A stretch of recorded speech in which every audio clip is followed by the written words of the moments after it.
लखनऊ के घंटाघर चौक के आखिरी छोर पर कबूतर खाना था। सफेद और काले रंग के कबूतरों की चहल पहल के साथ दाना डालने वालों की भी हाजिरी लगभग हर रोज होती थी। अखबार पढ़ने वाले, गप्पे लड़ाने वाले, चाय पीते पीते ठहाके लगाने वालों का जमावड़ा लगा रहता था वहां पर। कबूतर खाने का इस्तेमाल अक्सर पता बताने के लिए भी किया जाता था। इलाके में मशहूर था कबूतर खाना। कबूतर खाने के ठीक सामने रफीक मियाँ की टेलर की दुकान थी। दुकान को खड़े खड़े और रफीक मियाँ को उस दुकान पर बैठते बैठते एक अरसा गुजर गया था। इलाके में बहुत कुछ बनते और बिगड़ते देखा था उन दोनों ने। लाल दाढ़ी, सफेद कुर्ते पर लखनवी गहरे भूरे रंग की एक सदरी, ऊंचा पैजामा, पास की नजर का एक चश्मा और पैरों में पहनने वाली एक कानपुरी पन्ही। इसी कायदे में नजर आते हुए रफीक मियाँ ने जिंदगी के 50 साल गुजार दिए थे इसी घंटाघर चौक के इर्द गिर्द। रफीक मियाँ का निकाह तो बहुत पहले ही हो चुका था, पर औलाद एक भी न थी, यानी कि मियाँ, बीवी और सिर्फ 2 मुर्गी। घर और दुकान की अकेलेपन की तन्हाई ने रफीक मियाँ को चिड़चिड़ा कर दिया था। जिंदगी घर और दुकान के बीच कट गई, कभी कोई बदलाव नहीं हुआ और आलम यह हो गया कि उन्हें नएपन से नफरत हो गई थी। बिस्मिल्लाह शूटिंग एंड शर्टिंग नाम की दुकान की नींव रफीक मियाँ के वालिद साहब ने रखी थी। कहते हैं उस जमाने में मुंबई से वालिद साहब सिंगर की लेटेस्ट सिलाई मशीन लेकर आए थे, काले रंग की चमचमाती हुई घोड़े की बनावट वाली, जिसे इलाके के लोगों के साथ मेयर साहब खुद देखने आए थे। तब का दिन है और आज का दिन, दुनिया चांद पर गई हो या मंगल पर, तब से लेकर आज तक वही सिलाई मशीन रफीक मियाँ की दुकान की शान बनी हुई है। यह बात की बात है, दुनिया इस बात को माने या ना माने। सिलाई के मामले में रफीक मियाँ के हाथों में अब्बू जान का ही हुनर उतर आया था। मतलब पान चबाते हुए चश्मे के नीचे से देखकर नजर ही नजर में आपकी लंबाई, चौड़ाई, ऊंचाई नाप ली जाएगी। और सिलाई की हुनरमंदी तो पूछिए मत। शर्ट, पैंट, कोट ना तंग ना ढीला, डबल पट्टी की तुरपन वाली सिलाई यूं कि दिल ही जीत ले।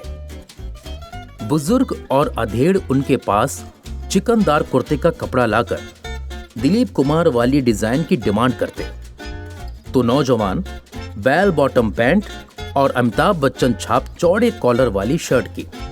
मगर वो जमाने हवा हुए साहब, जब बादशाह अकबर गुलकंद खाया करते थे। अब तो जमाना बदल गया। चिकनदार कुर्ते, बेल बॉटम पैंट और चौड़े कॉलर की शर्ट की जगह damage jeans, hoodie, branded shirt और फंकी टी शर्ट्स ने ले ली थी। दुकान सुबह के ठीक 10 बजे खुल जाया करती थी, ना 1 मिनट आगे ना 1 मिनट पीछे। फिर सारा दिन बैठकर रफीक मियाँ की नींद वाली झपकियां चला करती थी, सिवाय दोपहर के 1 से 1:30 बजे का समय छोड़कर, जब स्कूली बच्चों की छुट्टियां होती थीं। बच्चे उनकी दुकान से गुजरते हुए उनको चिढ़ाया करते, मुल्ला जी की लाल दाढ़ी बजरंग बली की पूंछ। रफीक मियाँ ज्यादातर इस वाक्य पर गालियां बकते या फिर चिढ़ाने वाला बच्चा रेंज में हो तो दौड़ भी लगा देते थे। दोपहर का यही वक्त था जब रफीक मियाँ का थोड़ा गला साफ हो जाता, वरना नमाज और कुरान पढ़ने के सिवा उन्हें बोलने के लिए कुछ था भी नहीं। उनके पास एक पुराना ट्रांजिस्टर हुआ करता था, जिसमें पहले सिर्फ विविध भारती आया करता था, पर आजकल नए नए रेडियो स्टेशन खुल जाने की वजह से डिस्को वाले गानों की तबाही चलती थी। रफीक मियाँ दुकान में बैठे बैठे सड़क पर चलते हुए लोगों के कपड़ों का फैशन देखते थे। उन्हें इस बेढंगेपन से फटी हुई पैंट, अतरंगी से दिखने वाले शर्ट से नफरत थी। मोबाइल में घुसे हुए नए उम्र के लड़के लड़कियां रोड, चौराहा, दुनिया सब पार करते जा रहे थे बिना किसी तरफ देखे। दुनिया के इस एक एक बेहुदेपन पर वो एक एक किताब लिख सकते थे। उनकी दुकान पर अक्सर अगल बगल के कुछ गप्पेबाज भी आ जाया करते थे। फिर रफीक मियां का ज्ञान नॉन स्टॉप हो जाता था। इतनी गंभीरता से राजनीति, दर्शन, अर्थव्यवस्था और आज के समाज का विवरण देते कि सुनकर लगता इन्हें तो टीवी पर बोलना चाहिए। बस परेशानी इतनी सी होती थी कि गप्पेबाजों को इसमें कोई जायका नहीं मिलता था, तो वे थोड़ी देर में ही कोई बहाना करके निकल लेते थे। एक गर्मियों की दोपहर में रफीक मियां अपनी दुकान में बैठे बैठे एक पुराने अखबार से खुद को पंखा झल रहे थे और रोड पर खड़े एक नौजवान को देख रहे थे जो काफी देर से एक खंबे के पास खड़ा खड़ा फोन में लगा पड़ा था। कभी मुस्कुराए, कभी अंगूठा चलाए, उस 10 इंच के टुकड़े में मानो घुसा जा रहा हो। रफीक मियां बड़े ध्यान से उसके और मोबाइल फोन के बीच पनपती बेइंतहा मोहब्बत को समझने की कोशिश कर रहे थे। उनकी कोशिश जारी ही थी, तब तक अब्दुल्ला उनकी दुकान में घुसते हुए बोला, अरे सलाम भाईजान, क्या खबर, क्या हाल? रफीक मियां का ध्यान टूटा। एक लंबी सांस लेकर कुर्सी के ऊपर चढ़ाया हुआ पैर नीचे करते हुए बोले, सलाम सलाम, सब खैरियत ही है यार अब्दुल्ला मियां, तुम अपना बताओ। अब्दुल्ला ने मुस्कुराते हुए कहा, अपना भी ठीक ही है भाईजान। 35 साल के अब्दुल्ला के बगल में जूते चप्पल की दुकान थी जिसमें उसके अब्बू बैठा करते थे। दोपहर में जब वो खाना खाने जाते तब अब्दुल्ला बैठा करता था और अब्बू के वापस आने पर अक्सर रफीक मियां से मिलकर जाता। वो ज्यादा पढ़ा लिखा तो नहीं था, पर शायद रफीक मियां से उसको बातें करना अच्छा लगता था। रफीक मियां खूब गहराई में सोचते हुए अब्दुल्ला से सवाल करते हैं, अम्मा अब्दुल्ला मियां, एक बात बताओ यार। अब्दुल्ला ने उनकी तरफ देखते हुए हूं की आवाज निकाली। फिर रफीक मियां ने आगे कहा, यार ये बड़े वाले फोन लगभग कितने तक के आते होंगे? अब्दुल्ला ने हंसते हुए जवाब दिया, अरे बहुत सारे अलग अलग रेट के आते हैं भाईजान, आपको लेना है क्या? लेना नहीं है, मतलब फिर भी कितने तक का होगा? सबके अपने अपने रेट हैं, महंगे से महंगा, सस्ते से सस्ता। अगर ठीक ठाक लेंगे तो कम से कम 10,000 से कम का तो नहीं मिलेगा। रफीक मियां ने अपनी भौहें ऊपर चढ़ाकर चौंकते हुए कहा, 10,000? अबे इतना महंगा? कितना भी हो, मगर रफीक मियां थे तो पुराने ही इंसान। उन्होंने वो दौर जिया था कि बस 25 पैसे लेकर बाजार चले जाइए और देसी घी, शक्कर, अनाज, सब्जियां सब कुछ भर लाइए 2 थैलों में। 10,000 में उनके जमाने में जी बहलाने वाले खिलौने नहीं, जमीनें और घर मिला करते थे, तो उनका चौंकना तो लाजमी था। उनके चौंकने पर अब्दुल्ला ने फिर कहा, हाँ तो और क्या, फिर आप उसका करिश्मा भी तो देखिए। कुरान की आयतों से लेकर अलिफ लैला की कहानियों तक इंसानी करिश्मे, कुदरती करिश्मे सब दिखता है उसमें। कोई 1000 किलोमीटर दूर ही क्यों ना बैठा हो, उसकी शक्ल देख के बात कर लीजिए।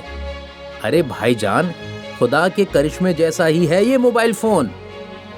दुनिया के लिए नए नए कूल गैजेट्स हर रोज इजाद हो रहे थे, मगर रफीक मियां के पास टेक्नोलॉजी के नाम पर सिर्फ उनकी एक सिलाई मशीन, एक बड़े सेल वाला रेडियो और एक चश्मा था। वो उसे भी अहम आविष्कारी उपकरण मानते थे। उनका इतने में ही काम हो जाता था।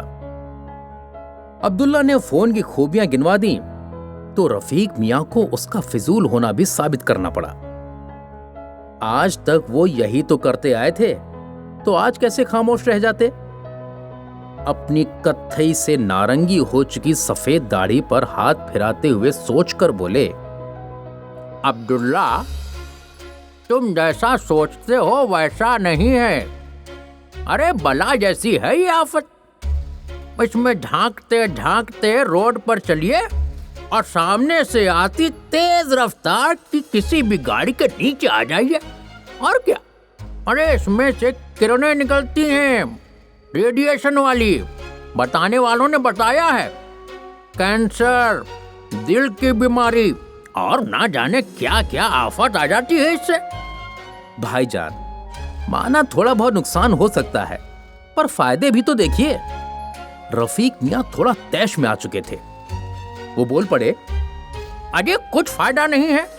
पहले परदेश गया बंदा उतावला रहता था घर आने को, सबसे मिलने की बातें करने को।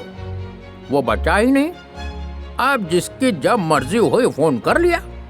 अरे कुरान पाक पढ़ना है तो सीधे कुरान से पढ़ो, जी बहलाना है तो सिनेमा देखने चले जाओ, मुशायरे में चले जाओ, कव्वालियां सुनो। आने जाने में कसरत भी हो जाएगी। पर नहीं, पड़े पड़े बस मुर्दों की तरह फोन में ही सब कर लेना है। मैंने तो सुना है आजकल लड़के लड़कियां निकाह भी इसी से कर लेते हैं और कुछ दिनों में इसी से बच्चे पैदा कर लेंगे। अल्लाह हौल वला कुव्वत। उनके इस लंबे चौड़े भाषण पर बेअक्ल अब्दुल्ला क्या ही बोलता। चुपचाप बाहर झांकने के बहाने बाहर चला गया। बात आई गई हो गई। इस वाकये को गुजरे 1-2 महीने गुजर गए। इत्तेफाकन उसी बीच रफीक मियां को इलाके के मेयर साहब का अचकन वाला कुर्ता सिलने का ऑर्डर मिला। बड़े दिनों बाद रफीक मियां को अपना हुनर दिखाने का मौका मिला था, तो उन्होंने मेहनत भी उसी हिसाब से की। अपनी चिकनकारी और कढ़ाई का ऐसा नजारा पेश किया कि मेयर साहब फ्लैट हो गए। स्पेशली मेयर साहब ने बंगले पर बुलाकर शाबाशी दी। पैसे देने लगे तो रफीक मियां ने शर्माते हुए मना कर दिया। कलाकार को तारीफ बहुत पसंद होती है, और फिर इतने बड़े मुंह से हो तो फिर पैसे कैसे लिए जा सकते हैं। इलाके में मेयर का चुनाव होने वाला था। मेयर साहब ढेर सारी रैलियां कर रहे थे, जगह जगह भाषण समारोह हो रहे थे। कुछ दिनों में ही मेयर साहब का एक समारोह कबूतर खाने पर भी हुआ। मेयर साहब को ना जाने क्या सूझी, वो इलाके के बुनकरों, दर्जियों और कामगारों को बुलाकर सम्मानित करने लगे। उसमें पहला नाम रफीक मियां का आया। पान खाए, लाल होठों से मुस्कुराते हुए स्टेज पर चढ़े।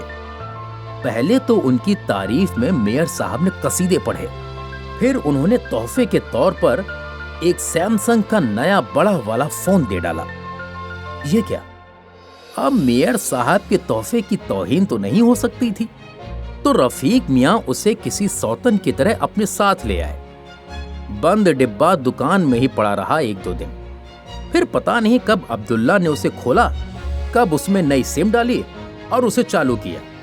रफीक मियां ने कई दिनों तक उसे नजरअंदाज किया, मगर दुकान में रखा हुआ फोन बाहर रोज गली से जाने वाली खूबसूरत मोहतरमा जैसा था। ना चाहते हुए भी नजर और ख्याल जाता रहता था। एक दिन रफीक मियां ने दुकान बंद करते हुए न जाने क्या सोचा और फोन को लेकर घर चले गए। बेगम साहिबा उनके हाथ में फोन देखकर मुस्कुराने लगी। अब कभी कभार दुकान भी लेट लतीफी से खुलने लगी। चिढ़ाने वाले बच्चों को नजरअंदाज किया जाने लगा। दूर के रिश्तेदारों से फोन पर बातें करते करते ठहाके लगने लगे। अब कहावतें बदलकर ऐसी हो गई थी कि अम्मा फोन का इस्तेमाल किया जा सकता है, बस हद से ज्यादा नहीं होना चाहिए। कभी कभी चीजें मिलने पर ही उनकी जरूरत समझ में आती है। तो ये थी कहानी रफीक मियां और उनके बड़े वाले फोन की। इस कहानी से हमें सीखना चाहिए कि हमें किसी भी चीज का इस्तेमाल अपनी हद में रहकर ही करना चाहिए।